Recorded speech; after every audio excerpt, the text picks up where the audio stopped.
AITA for refusing to pay bills after my mom secretly gave the house to my brother? I am 30 years old and my name is Brooke. In my teenage years, my brother Mason had art classes, video games, and endless excuses. I had karate lessons paid for by my stepfather, Victor. Eventually, after Victor passed away, I ended up being the one sending a considerable amount of money every month to support my mom and Mason. My brother, who is now 22 years old, did not work. This Tuesday I arrived at the house I helped maintain and found it in complete disarray, left that way by Mason's new fiancé. And that was when my mom told me the truth. She had just signed the house deed over to him and put her entire will in his name. I stood there paralyzed. How had things gone so far? To understand, we have to go back to the beginning. Sometimes I wonder if everything would have been different if my dad had not passed away that spring morning. I was only 6 years old, but I remember it like it was yesterday. Dad was making pancakes, his Sunday specialty. He always shaped them into funny little faces that made me laugh out loud.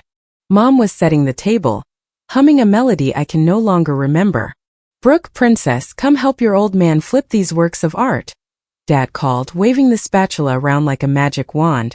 I jumped off the couch, leaving my favorite stuffed bunny behind, and ran to the kitchen. That was when it happened. The spatula clattered to the floor, and Dad clutched his chest, his face twisted in pain. Everything that came next is a blur of ambulance sirens, hospital hallways, and my mom crying. Just like that, in an instant my dad was gone, leaving behind an empty house that suddenly felt far too big and far too quiet. However, my mom did not mourn for long. She met Victor in a local support group for widowed parents. He seemed nice enough, tall, with kind eyes and a quiet smile that reminded me a little bit of Dad's. After a while, they were married and he moved into our house in the suburbs.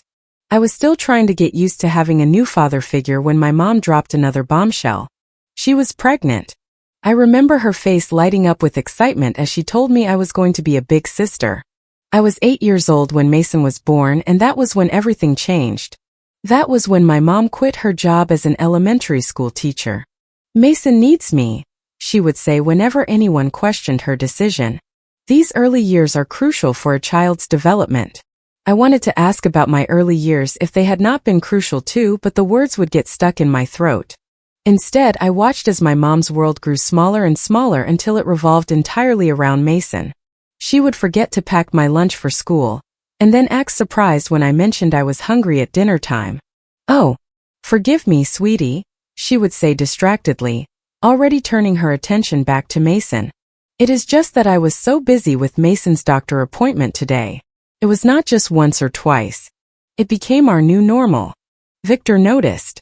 Sometimes I would catch him looking at my mom with a worried frown while she bent over backwards for Mason and completely ignored me at the table. One afternoon, while I was doing my homework alone, he sat down next to me. "Look, Brooke," he said quietly as he helped me with my math problems. "Sometimes people get so obsessed with just one thing that they stop seeing everything else they are missing out on." As Mason grew older, the tension in our house became impossible to ignore. Victor tried to talk to my mom countless times about her obsession with Mason, but it always ended the same way, with my mom defensive and furious. I remember one afternoon in particular when Victor brought the topic up during dinner. Mason must have been about 5 years old, pushing the food around on his plate while my mom hovered over him, trying to convince him to take one more bite.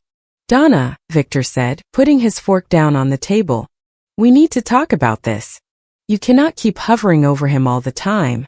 He has to learn to do things on his own." My mom's face instantly hardened.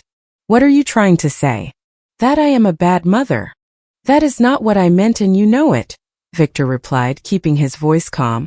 "But you have 2 children here, not one. And a husband too, by the way."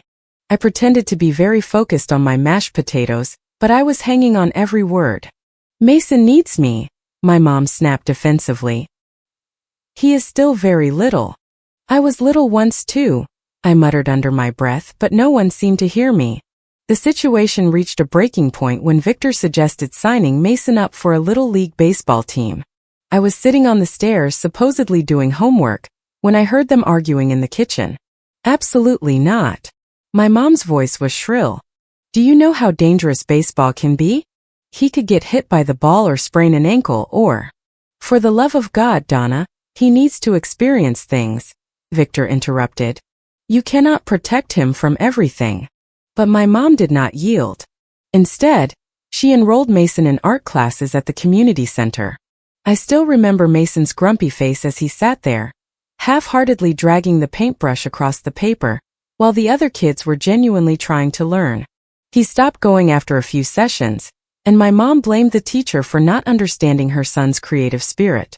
Meanwhile, Victor started spending more time with me. Maybe it was his way of making up for my mom's behavior, or maybe he just saw a little girl who needed someone on her side. He took me to my karate lessons several times a week. He would sit through every session and clap louder than any other dad whenever I got a new belt. Under Victor's attention, I flourished. Under my mom's, Mason did not. Mason became increasingly difficult. He would leave his room in a state of chaos, with toys and clothes scattered everywhere, and my mom would look at me with that expression I had come to dread. Brooke, be a sweetheart and clean Mason's room, she would say, not really asking but ordering. One day, Victor found out about this arrangement. She is not his maid, Donna, he protested. He has to learn to pick up his own things. That was when my mom burst into tears, pulling out her ultimate weapon. I knew it. You love her more than your own son. How can you treat Mason this way? I watched Victor's face crumble, as if all the strength had suddenly drained from his eyes. He gave me an apologetic look and then threw his hands up in surrender. Fine, do whatever you want, he said quietly, turning around. After that, he stopped arguing with my mom about Mason, but the look he gave me said it all. He had not given up on me, even if he had stopped fighting with her. It was a small comfort, but sometimes small comforts are all we have. My high school graduation day was bittersweet. As I stood there in my cap and gown, looking out at the crowd, I saw Victor smiling with pride. My mom was there too, but she kept checking her phone, probably texting Mason's babysitter. That night, Victor called me into his study. I have been saving up, he said, pulling out a folder full of college brochures. You can go wherever you want, Brooke. The sky is the limit. Before I could answer, my mom burst into the study. You cannot be serious, she exclaimed. That money should be saved for Mason's future. He is going to need it more. Victor's face hardened, an expression that was already familiar to me during these fights. This is not up for discussion, Donna. I have made my decision, he said without raising his voice. In the end, I chose a college in another state, far enough away to get a fresh start, but not so far that it would be impossible to visit from time to time. The day Victor helped me move into my dorm, my mom could not go because Mason got anxious when she left. College life was exactly what I needed. For the first time, I felt free from the shadow of being the least loved daughter. I called home every week, but I almost always spoke with Victor. My mom was always too busy with Mason. Your brother is going through a rough patch, Victor explained during one of our calls. His voice sounded tired. He is hanging out with a bad crowd. I tried to get him into some after-school programs, but your mom. Let me guess, I interrupted. She said you were being too hard on him. Exactly, Victor sighed. She says I do not understand how sensitive he is. My visits home became increasingly sporadic as Mason's behavior worsened. When I did go, he barely acknowledged my existence, locking himself in his room with his video games. The rare times I saw him, he looked pale and angry, his eyes glued to some screen. After graduating, I got a job at a large consulting firm called Pinnacle Strategies in their consulting division. I stayed in the city where I had studied, building my career while watching from afar as my brother sank deeper and deeper into his own isolation. During one of my rare visits home, I tried knocking on his bedroom door. Mason, let us go grab something to eat. My treat. The only response I got was the sound of gunfire from whatever game he was playing. My mom, walking down the hallway, just shrugged. He does not feel like socializing today. He is very stressed, you know. The contrast between our lives could not have been more striking. While I chased my professional goals, Mason chased virtual achievements, propped up by my mom's endless excuses. Victor's disappointed face said it all, but by then even he had stopped trying to intervene. Eventually, I had finally saved enough for a down payment on my own place. It was not huge, just a one-bedroom apartment in a decent neighborhood, but it was mine. The day I got the keys, I could not stop smiling. All those years of saving, bringing packed lunches from home instead of eating out, and saying no to designer clothes were finally paying off. "You guys have to come see it," I said during my weekly call home. "I am hosting a housewarming party next Saturday. I am cooking. Victor, I am even going to make your favorite lasagna." "I would not miss it for the world, kiddo," Victor replied warmly. My mom's voice chimed in on the other line. "Oh, sweetie, I do not think we can make it. Mason has plans that day." Plans? I could not stop the skepticism from creeping into my voice. "What kind of plans?" "Very important ones," my mom said vaguely. I could hear Mason's video game blasting in the background. On the day of the party, only Victor showed up. He brought a potted plant and a bottle of wine. "Your mom sends her best," he said. But we both knew it was a lie. Over dinner, Victor caught me up on what was really happening back home. Mason, who was already around 20 years old, had not bothered going to college and spent his days playing games or going out drinking with his friends. "I tried to help him," Victor explained, twirling his pasta around his fork. "I offered him a position at my construction company just as a starting point, you know? Everyone starts somewhere." But Donna shook her head. Donna said it was beneath him. She says Mason is too smart for manual labor. "Too smart to work, but not too smart to live off his parents," I muttered. Victor gave me a sad smile. "I keep trying, Brooke. Lord knows I try." That was one of the last deep conversations we had. As time went on, I received the call that changed everything. Victor had collapsed at work. A massive heart attack, just like my dad. By the time I reached the hospital, he was already gone. The funeral was surreal. My mom put on quite a show, sobbing dramatically and telling anyone who would listen what a wonderful husband Victor had been. "We were so happy," she whimpered. "How are we going to survive without him?" I watched her act with a mix of disgust and pity. Her tears were not for Victor. They were for herself. I could already see the wheels turning behind that facade of grief. Victor was the only one bringing money into the household. Without his income, how was she going to maintain Mason in the lifestyle he had grown accustomed to? Mason did not even bother wearing truly formal clothes to the funeral. He showed up in wrinkled jeans and a t-shirt that had seen better days. He spent almost the entire service staring at his phone, while my mom made up excuses for him. "He is processing his grief in his own way," she whispered to anyone who dared give him a dirty look. Standing in front of Victor's grave, I could not help but think about how history was repeating itself. Another father, another heart attack, another funeral. Only this time I was old enough to see everything clearly, including the reality that my mom's tears had more to do with her bank account than her broken heart. Over time, following Victor's death, I had almost lost contact with my mom and Mason. What little I knew came through occasional calls from my Aunt Barbara. "They are scraping by on Victor's savings," she told me. "Your mom sold her car last month. His workshop tools went before that." I tried not to let it bother me. I really did, but when my mom's number popped up on my phone screen on a Tuesday night, my heart raced all the same. "Brooke," she said in a voice smaller than I remembered, "I need you to come home, please." Something in her tone made me get in the car and make the drive the very next day. The several-hour drive felt endless. When I arrived at the old house, I barely recognized it. The yard that Victor used to tend so carefully was overgrown with weeds. The paint on the windows was peeling, and one of the shutters hung crookedly. But it was not just the house that had aged poorly.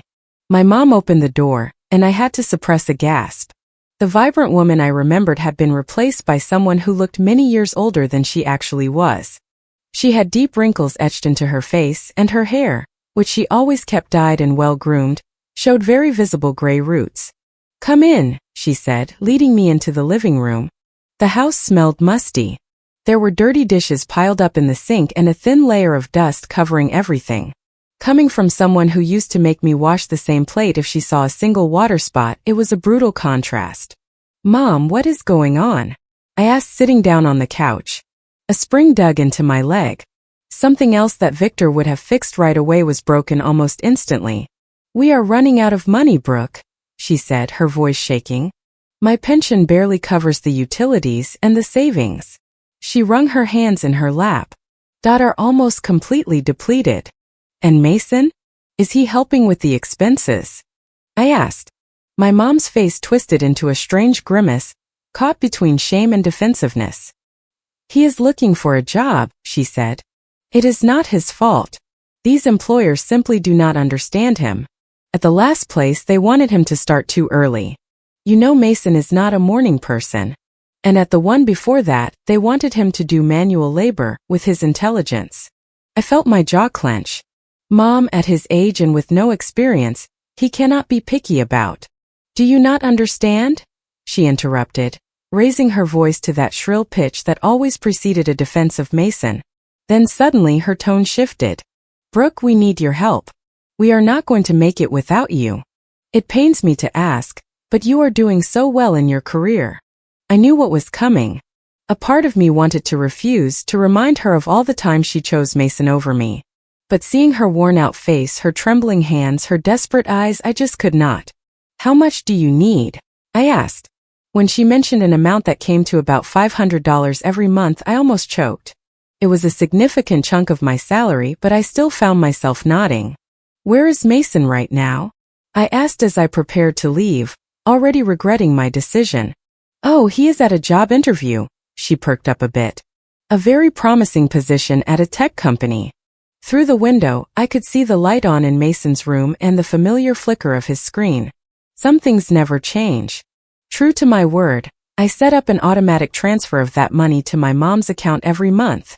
Every time I saw that deduction on my bank statement, I told myself it was the right thing to do, even if it meant putting off my own plans for a bigger apartment or a new car. I started visiting more often, though each visit felt like stepping into a time capsule. Mason was always there, glued to the computer or sprawled on the couch with a beer in his hand. How is the job hunt going? I would ask him. Mind your own business, he would reply, or sometimes he would just grunt and turn up the volume on his game. Over the holiday season, I could not stand seeing the living room in such a state of neglect. The wallpaper was peeling, and there was a damp spot on the ceiling that would have driven Victor crazy. So, I used my end-of-year bonus to hire some contractors to fix everything. It was the money I had planned to use for a vacation, but I told myself there would be time for that later. When my mom sprained her ankle in February, I called to see how she was doing. It is not that bad, she said, though the pain was evident in her voice. Is Mason helping you? I asked. He is busy with some online interviews, she replied. The next day, I hired an in-home caregiver to go over for a few hours a day. The money I had been saving for a trip went toward paying several weeks of her wages. Then came the day I walked into the house and found a stranger lounging on our couch. She looked like she had stepped right out of a reality TV show, with heavy makeup, long fake nails and flashy clothes. She was scrolling on her phone, surrounded by empty snack bags and soda cans. And who are you? I asked, though a part of me already feared the answer. Mason came out of his room. This is Tiffany, he announced. My fiancée. She lives here now. Tiffany did not even look up from her phone, she just popped her chewing gum. I stared at her in disbelief as she reached into the grocery bag I had just brought in and helped herself to the nice cookies I had bought for my mom. Nice to meet you, I muttered through gritted teeth. That night, I called my mom to get her thoughts on the situation. Oh, Brooke! She sounded more upbeat than I had heard her in months. Is it not wonderful? Mason is finally settling down. Tiffany has been such a good influence. He has not gone out drinking with those awful friends in weeks. That is because he drinks all my imported beer right here at the house, I thought, remembering the empty bottles I had seen in the recycling bin. But I kept it to myself. And he is talking about getting a job, my mom continued excitedly. Tiffany's cousin knows someone at a tech company. Mason says this could be his big break. I made noises of agreement while thinking about the many big breaks Mason had mentioned over the years. But my mom was so happy, living in her bubble of eternal hope, that I did not have the heart to burst it. My next visit home started like any other. I was loaded down with grocery bags when I pushed open the front door and froze. The house looked like it had been hit by a storm. Dirty dishes piled high in the sink, fast food containers everywhere, and clothes scattered across the living room floor. Tiffany was sprawled on the couch, her nails tapping away on her phone screen. She did not even look up when I set the bags on the table. "You know," I said, my voice sharp, "you live here rent-free and eat the food that I pay for. The least you could do is wash a dish or two." She looked up slowly, a mocking smile forming on her glossy lips. "And who do you think you are to come in here giving orders? This is not your house." "I grew up here," I fired back. "You are just a guest." That was when she burst out laughing, a harsh, triumphant laugh that made my blood run cold. "Oh honey, you are so wrong. This house belongs to Mason now. Your mom signed the deed over to him. She put it in his name and even changed her will to leave everything to him. I found my mom in the kitchen sorting coupons she never used." "Is it true?" My voice sounded strange even to myself. "Did you write a will leaving everything to Mason and transfer the house to his name?" At first, she would not look me in the eye, fiddling with the papers in front of her. Then something seemed to harden in her expression. "Yes," she said coldly. "It is true. I do not understand." The words barely came out as a whisper. "I am the one helping you. I am the one who sends money every month. Mason does not work, he contributes nothing. Do not you dare talk about your brother like that." My mom's voice spiked abruptly. "You do not understand. You have never understood." "Understand what?" I asked, my own voice trembling. "That he is perfectly comfortable living off my money while his girlfriend destroys the house?" "Oh, stop exaggerating." My mom's face twisted into something unrecognizable with rage. "Do you want to know the truth? I have always loved Mason more than you. He is better than you in every way that matters, and I never want to see you here again." The words hit me like physical blows. All these years I had told myself that my mom did love me, she just showed it in a different way. That somewhere deep down beneath her obsession with Mason she cared about me too. Now I knew that was not the case, or at least she was not willing to show it. I turned around and walked out, with Tiffany's triumphant laughter chasing me down the hallway. Years of hope, of excuses, of trying to earn my mother's love. It all ended with the soft click of a door shutting behind me. The drive back to my apartment was a blur. I do not remember the hours on the road, or whether it was raining or not. I do not remember climbing the stairs. I do not even remember sitting down on my couch, but I do remember the moment of clarity that arrived as I looked at my banking app on my phone. Late that night, I opened the screen for the automatic transfer to my mom's account, that $500 every month for a long time. I let my finger hover over the screen for a moment, and then I resolutely tapped to cancel the recurring payment. Over the following weeks, I threw myself into work, trying to ignore the hole in my budget that suddenly felt more like an opportunity than a burden. I started researching investment options for the money I had been sending home. Maybe I could finally start saving for a real house of my own, not just an apartment. Then, sometime after my last visit, my mom called. "The money did not arrive," she said with no greeting, no hello, no how are you. "There must be some bank error." "There is no error," I replied, surprised by how firm my voice sounded. "I canceled the transfers." There was a second of stunned silence before she exploded. "What did you do? How dare you? After everything I have done for you." I let out a laugh of disbelief.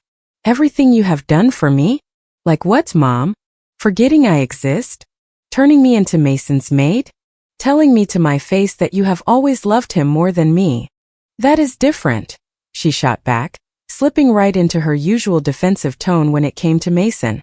"You know I was upset, but you cannot just stop helping us just like that. We count on that money. Mason and Tiffany are planning a beach vacation. They need a vacation." "A vacation?" I repeated, raising my voice.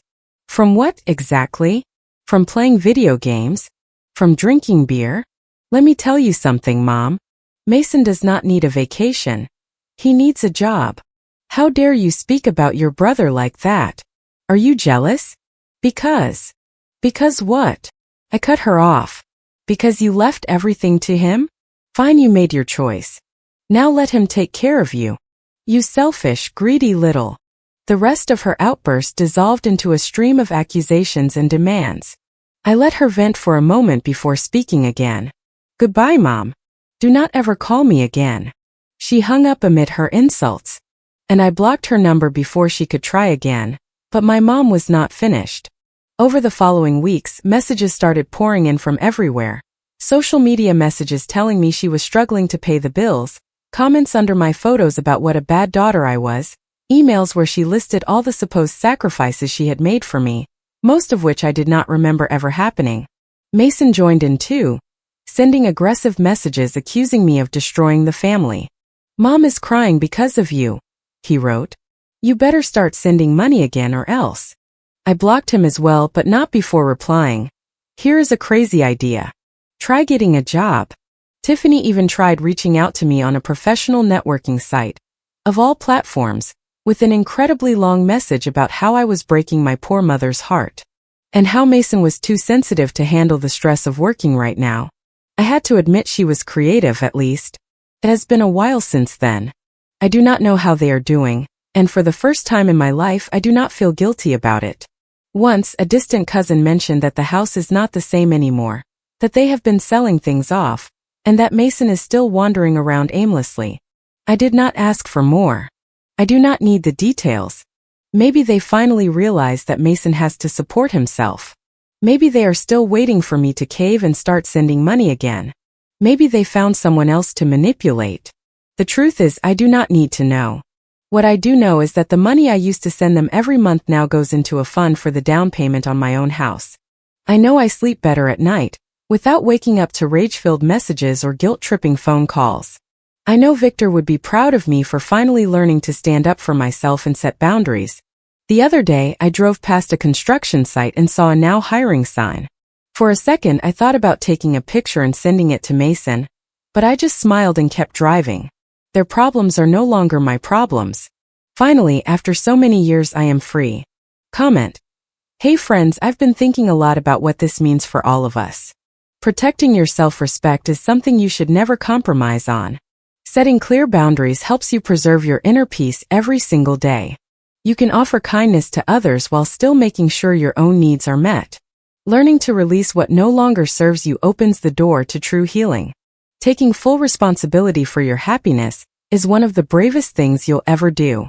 Choosing calm over constant struggle has changed my life in the best ways. It's perfectly okay to prioritize your well-being without any guilt.